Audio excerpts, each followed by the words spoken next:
meron po bang pwedeng basis for filing a case? Ano po ang dapat gawin nung binabody shame? Yan. Mhm, mhm. Okay, no, Gia, no? So, napakasalimuot nga nung nangyari sa'yo. May sakit ka na nga, kinukutya ka pa sa opisina mo, no? Ang una mong pwedeng gawin dyan, no? Pwede kang dumulog kaagad sa iyong HR, sa inyong kumpanya, no? At maaari kang magreklamo at humiling na patigilin sila, no?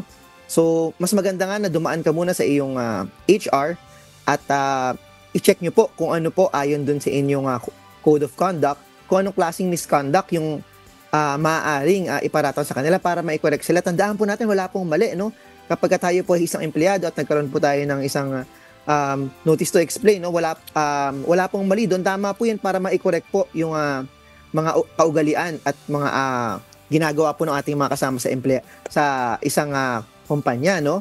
At kung kulang pa po yan, no? Kung hindi talaga sila tumitigil or para sa'yo ay hindi sapat na sa iloob lamang ng inyong kumpanya yung maging solusyon sa ginagawa sa iyo ng mga kaempleyado mo, ay marami ka pang ibang choice, no? Maari kang mag-file ng isang criminal case, maari itong slander, o maari ka rin mag-file ng civil case para sa danyos, no? Dun sa mental stress na tinanggap mo dahil dito sa kanilang pangungutya sa iyo, no?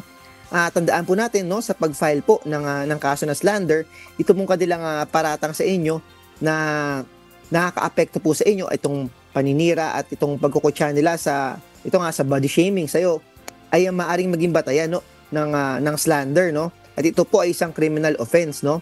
At kung sakali naman na gusto mong mag-file din ng civil case para nga magkaroon ng kaukulan na danyos para dun sa paninira nila sa iyo, ay pwede ka mag-file ng civil case at mag-request ng danyos or ng damages para dun sa kanilang ginawa laban sa iyo.